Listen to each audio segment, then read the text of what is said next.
이 롤에 대해서 어떠한 관련한 빅데이터 로드샷을 볼 수 있을까요? 한번 로드맵을 돌려보겠습니다.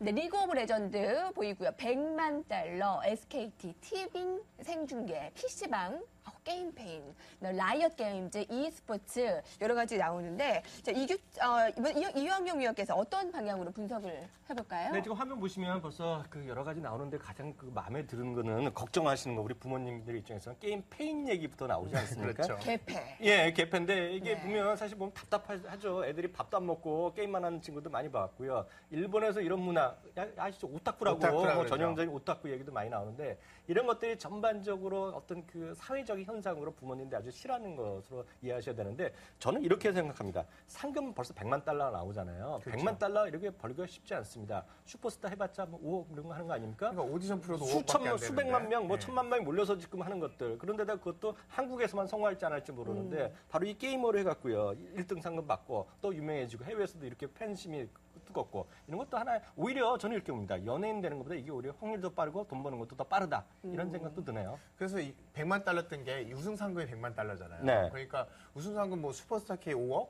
그거 2배가 넘어요. 그러니까요. 게다가 그 오디션 하면 우리나라 무대잖아요. 그게 아니라 롤드컵에서 네. 뜬다. 바로 세계 무대 데뷔죠. 자, 근데 연예인 되는 것보다 프로게이머 되는 게 예. 더 시장이 좋다. 아니, 그것뿐만 아니라 여기도 나왔지만 라이엇 게임이라고 나왔잖아요. 이게 네. 사실 보면 롤을 만드는 회사예요. 근데 네. 이 회사 자체를 만든 사람들 자체도 게이머 출신이에요. 그만큼 앞으로 할 일이 많은 거죠. 야구 선수만 하더라도 야구 선수 하다가 코치하다가 감독하다가 김웅영 감독 같은 경우는 1년이 넘으셨잖아요. 그런데도 하니까 그만큼 장수하는 그런 하나의 직업군으로 분명히 전 된다고 생각하는 거죠. 특히 그래서 전 저희 애들한테 저희 애가 저를 좋아해요. 왜냐하면 저는 이렇게 게임을 하는 걸 이렇게 말리지 않습니다. 뭐 밥도 먹고 막 밤 새벽 4시까지만 하지 않으면 뭐라고 안 그러는데 그렇게 해서 문제예요. 아니 근데 애들이 어떻게 될지 모르죠. 스티브 잡스도 마찬가지고요. 아주 괴팍한 사람이었고요. 넥슨에 지금 야구의 구단주 있죠. 네. 제가 게임으로 해서 돈도 많이 버신 분은 제가 알고 있거든요. 게임을 좋아하니까 이게 앞날이 어떻게 될지 아무도 모른다는 거죠. 사실은 맞는 얘기인 게 박정선 씨도 그랬고 네. 사실 그 대부분의 스포츠 선수 키우시는 부모들 알 거예요. 선수 되게 그 수명이 짧아요. 네. 그런데 그 다음에 코치로도 되고 감독으로 되고 계속 이어지지 않습니까? 지금 프로게이머들 지금 활동하는 친구들 20대 초반 중반까지가 한계인데 그 다음에 감독으로 이어지고 이렇게 좀 큰 시장이 열리면 제가 볼 때는 이거 결코 무시할 수 없는 직업군이에요. 아, 이런 얘기도 그렇지만 인터테인먼트 가수 한다고 해서요. 노래만 잘하면 되나요? 요즘 보면 맨날 다이어트 해라, 뭐 성형수술 많이 하잖아요. 이거 사실 보면 모르겠습니다. 돈 드는 것도 아니에요, 실제로 보면. 컴퓨터만 사주면 돼요. 그러니까 컴퓨터만 사시면 되고요. 그 이번에 네. 우승자도 되게 어린 학생이라면서요. 무려 18살. 그 페이커라는 아이디 쓰는 친구인데요. 이 이상혁이라는 친구가 지금 전 세계에서 검색 1위예요. 그러니까요. SK텔레콤이 이번에 우승하면서 SK텔레콤 페이커라는 검색어가 어떻게 떴냐면 SK텔레콤이 2004년 이후에 10년 만에 세계 최고 검색량을 기록했어요. 약대 최고. 이 롤 덕분에. 거기다가 이 SK텔레콤보다 더 많이 뜨는 게 페이커라는 이 친구인데 18살 고등학생인데요. 데뷔한 지 1년밖에 안 됐거든요. 그러니까 제가 인터뷰하는 걸 직접 들었어요. 게임 네. 끝나고 나서 이번에 게임 끝나고 뭐 어떻게 하냐 그랬더니 뭐 우리나라에 무슨 시합이 또 있는 모양이에요. 국가대표 뽑는 거 하고 나서 그다음에 여행 가는데 그중에서 인터뷰는 딱 안 했는데 또 발리로 그 휴가 포상 휴가까지 간다 그러고요. 좀 대단한 사람들이고 사실 네네. 이것뿐만이 아니에요. 이게 왜냐하면 저는 게임 산업에 대해서 관심이 많은 게 이 게임 문화평론가로서. 네. 대중문화평론가로 지금 네네. 이학명으로 다시 한번 얘기하겠는데요.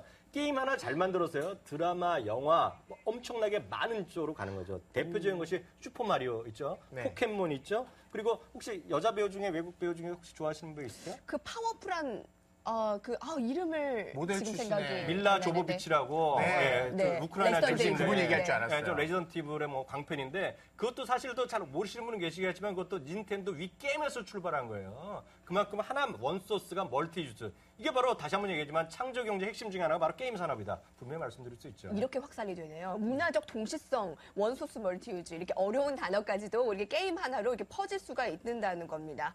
자, 지금 저희 테이블 위에 예쁜 이걸 피규어라고 하나요? 네. 그걸 예쁘다고 것들이 표현하기 멋져요. 이걸 지금 네. 뭐로 만든지 모르겠는데. 이거 잘못 만지시면 큰일 만지셨는데요? 납니다. 네. 저 빌려왔어요, 이거. 네. 이게 피규어라고 하는 거잖아요. 근데 네. 사실 이거를 팔아서 돈을 버는 게 보통의 이제 요즘에 트렌드였는데 이 게임 회사는 이걸 팔지 않아요. 이거 팔면 제가 볼 때 떼돈 버는데 이게 한정판으로 리미티드 에디션으로 나온 건데요.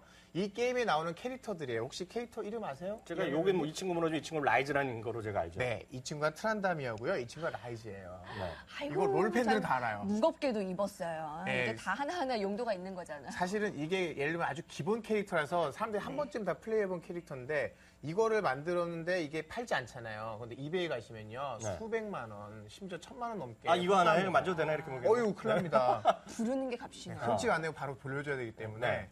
사실 제가 이거 부탁했었거든요. 혹시 이거 주시면 안 되냐. 네. 우리 보신 롤팬들을 위해서 우리 시청자 게시판에 글 올려주시면 이거를 상품으로 주고 너무 싶다. 좋겠다. 네. 그럼. 그러면 진짜 많이 몰릴 것 같은데 아쉽게도 이게 리미티드 에디션이야 줄 수는 없다고. 네. 그래서 좀 우리가 아쉬웠습니다. KBS는 MBC에게 줄 텐데 아직 그럼 거기까지는 사진이라도 안 찍어서 가서. 제가 올려드리도록 하겠습니다.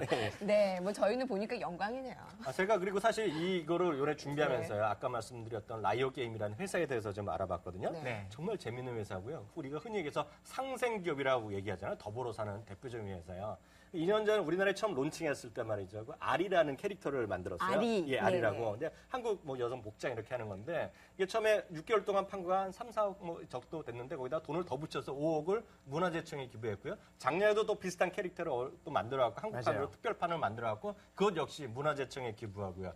하여튼 이게 우리나라에서뿐만 아니라 미국에도 마찬가지, 외국에서도 이런 상생의 기업의 대표적인 아주 특이한 기업으로 분류되고 있죠. 이 공동 설립자 두 분이 사실 게이머 출신이에요. 그러다 네. 보니까 좀 굉장히 게이머 출신, 그 소비자들한테 좀 친화적이라는 사람들이죠.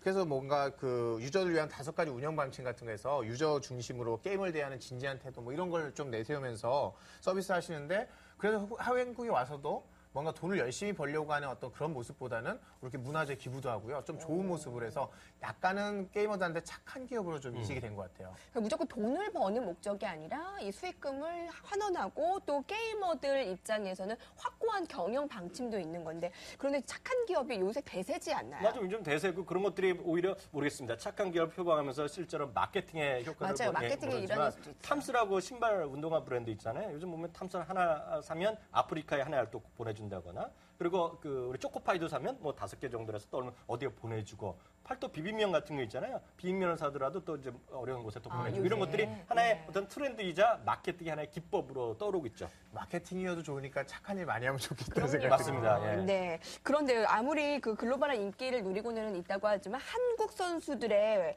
이 실력이 월등하다라는 거는 그만큼 입증이 됐잖아요. 근데 이렇게 그렇죠. 많은 사람들이 이 게임을 즐긴다는 이유일 수도 있는데 특히 왜 롤이 특히나 한국에서 큰 인기를 끌고 있는 그 겁니까? 한국에서의 뭐 모르겠습니다만 한국에서의 기본적인 특징은 한국은 개인 게임보다는 좀 단체 게임이 좋잖아요. 이렇게 같이 응원하는 거. 그렇기 때문에 축구가 그나마 우리나라에서 그만큼 더 인기를 그렇죠. 끄는 거고 단체 혼자 하는 게임, 뭐 골프가 뭐 돈은 버는 사람 입장에 아주 대중적으로 뭐 응원하는 건 아니지 않습니까? 그런 건데 딱 이것이 예전에 스타크래프트는 1대1이잖아요, 기본적으로. 근데 이 게임은 롤은 5대5의 단체 게임이기 때문에 그만큼 소위 으쌰으쌰하는 거 있지 않습니까? 같이 하자. 그리고 같이 모여서 게임하고 이런 것들이 하나의 대중적인 트렌드겠죠. 물론 다른 나라는 약간 다릅니다. 예를 들어서 미국은 콘솔 게임, 예를 네. 들어서 플레이스테이션이라든가 마이크로소프트 그런 박스, 문화적인 엑스박스, 그런 특성이네요. 문화적인 차이가 네. 있는데 갈수록 전 세계적으로 인터넷 게임이 커지고 있고 특히 우리나라가 인터넷이 워낙 고속도로 발전했기 때문에 요즘 중국이라든가 우리나라 더불어서 인터넷 게임이 활성화되는데 가장 큰 몫을 하고 사실 있죠. 말씀 잘하셨는데 우리나라에서 요즘에 PC 온라인 게임이 사양이라는 얘기 많이 나오거든요. 그래서 PC 온라인 게임 하던 업체들이 다 모바일 게임 그렇죠. 만드는 데 집중하고 네. 있어요. 네. 근데 그 이유 중에 하나가 사실 LOL이 우리나라에 잘 되면서 50%를 점유해버리니까 여기선 좀 살기 힘들겠다고 좀 도망가는 것도 있고요. 근데 PC가 사양인 게 아니라 제가 볼 땐 PC 자체가 문제는 아니에요. 뭐냐면 이렇게 LOL 잘 되는 거 보세요. 그리고 스타도 잘 되는 거 그때 기억하실지 모르겠지만 친구들이나 이렇게 동료들끼리 술 한잔하고 야 우리 스타 한번 하러 가자고 PC방 몰려가고 약간 이런 문화가 있었잖아요. 이거 하나가 스포츠나 문화로 잘 자리매김하면 충분히 PC 네. 온라인에서도 다시 한번 또 붐이 일어날 수 있다. 좀 그런 게임을 좀 만들어야 되지 않나라는 생각도 들어요. 온라인 게임의 재부활로 해석을 해볼 수가 있겠군요. 아무튼 그들의 열정과 패기를 응원합니다. 저는요. 자, 이규찬 기자께서는 어떻게 LOL과 관련한 빅데이터를 방향 분석하셨어요? 사실 라이엇 게임즈 우리가 단순히 그냥 그래 좋겠네가 아니라 우리한테 도움돼야 되잖아요. 애들 교육에도 도움돼야 되지만 그렇죠. 우리 투자자에게는 돈이 돼야 되잖아요. 그래서 실제로 라이엇 게임즈를 국내에서 수혜를 보고 있는 회사나 뭐 업종이 있나 좀 봤더니요. 일단은 가장 먼저 PC방. 사실 우리나라에서 PC방이 뭐 흡연도 못하게 하고 여러 가지 규제가 많았는데 요즘에 계속해서 감소하고 있어요. 2001년 이후에 쭉 감소하고 있는데 작년 말하고 올해 8월 말 지금 비교를 해봤어요. 그랬더니 1년 사이에 17,000개에서 15,700개로 1,000개 넘게 줄었어요. 이렇게 안 좋은 상황에서 롤이 구세주예요. 롤이. 예, 친구들이 한 5명씩 뭉쳐서 롤하러 가자 해서 그럼 같이 가야 되잖아요, 또. 그렇죠. 네, 5대5 네. 플레이니까 네, 애들끼리 뭉쳐서 하는 거예요. 게다가 유저들한테 직접 돈을 받는 거는 거의 안 하는 대신에 PC방에 가면 너가 마음대로 쓰게 해줄게라는 게 있어요. 이게 PC방 요금제인데 네. PC방 점유율 그러다 보니까 PC방에서 롤이 62주 동안 1등을 하고 있어요. 1년 넘게 1등 했다는 얘기네요. 그렇죠. 네. 점유율이 무려 42%. 그리고 PC방에서 어떻게 하냐면요. PC방에 저희가 한 1,000원 내고 쓰잖아요. 한 시간에. 그럼 한 210원이 라이엇 게임즈로 가요.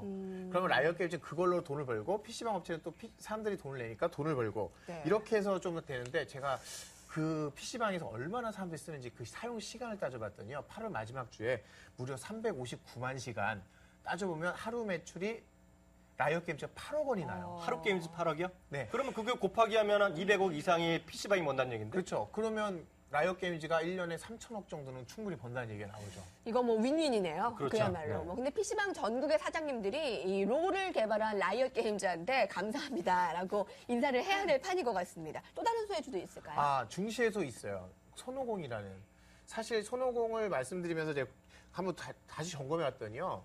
이 PC방 총판, 라이엇 게임즈가 일일이 모든 PC방을 계약할 수 없잖아요. 그러니까 손오공이 대신해요. 그래서 총판 업체인데 작년에 돈을 많이 벌었어요. 이 회사가.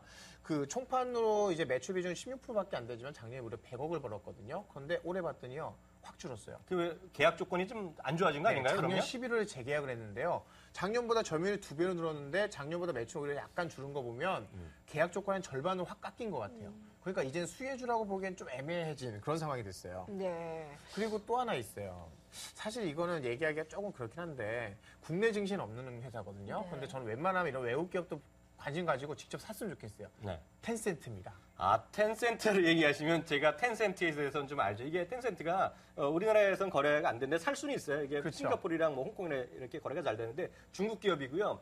텐센트 하면 약간 모르시는 분 계신데 카카오톡 있죠? 네. 우리나라 카카오톡의 대주주도 바로 텐센트고요.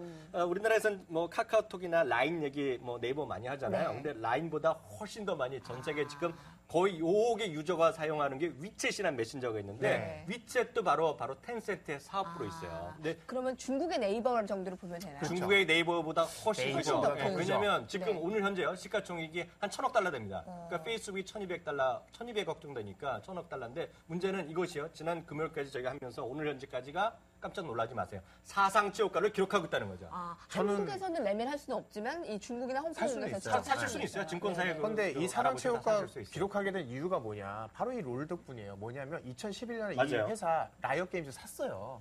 그러니까 라이엇 게임즈가 미국 회사긴 한데 실제로 대주주는 텐센트고 그리고 우리가 다음번에 한번 또 얘기하겠지만 중국에서 애플로 뜨고 있는 샤오미라는 회사도 네, 샤오미, 예. 텐센트가 투자했고요. 텐센트가 요즘에 이렇게 좋은 기업 많이 투자하는데 사실 넥슨이랑 NC소프트라고 우리나라의 유명한 두 게임 회사가 뭉치면서 돈을 모아서 한번 글로벌 M&A 해보겠다고 했는데 너무 아쉬워요. 2011년에 4억 달러면 4천억, 5천억이면 산다는 건데 이거 샀으면 얼마나 좋았을까 이런 생각 좀 들어요. 맞습니다. 이게 그 사실 라이엇 게임으로 다시 얘기하면 라이엇 네. 게임이 아직 상장은 안 돼 있거든요. 이게 처음에 처음에 회사를 창업할 당시 얼마나 갖고 시작했냐면 벤처 캐피탈리스트한테 막 간 거 아니에요. 그 벤처 투자자한테 그랬더니 모은 돈이 100만 달러예요.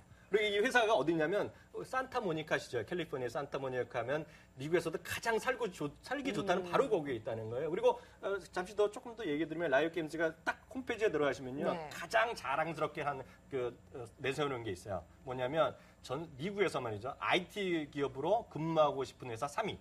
전체에서 중견 기업으로 4위. 전체에서요. 그만큼 그 직원들한테도 잘해주고 정말 사회 공헌도 많고 정말 정말 모든 것에서 완벽하고 일종의 구글 같은 회사 아닌가 싶네요. 라이엇 게임즈가 그럼 얼마 안 돼서 또 상장을 기대해 볼 수도 네, 충분히 가능성이 있겠네요. 있죠. 네. 네. 상장하면 무조건 사야죠. 무조건 사야죠. 네. 라이엇 게임즈까지 알아봤는데 롤을 개발한 라이엇 게임즈를 통해서 우리가 정말 딱 한 종목 오늘 정말 중요하겠다라는 생각이 드는 게 왜 텐센트는 외국 기업이고 그리고 또 라이엇 게임즈 아직 상장이 안 되어 있고 그럼 국내에는 어떤 종목이 있을까라는 궁금증이 있을 텐데요. 자, 이 두 분께서 LOL, 이 빅데이터 분석을 통해서 자, 이들의 문화, 니즈, 성향과 파악하는 것 또한 또 장기적인 투자 안목을 또 키워보는 것 또한 중요하기 때문에 관심이 가는 딱 한 종목 통해서 알아보겠습니다.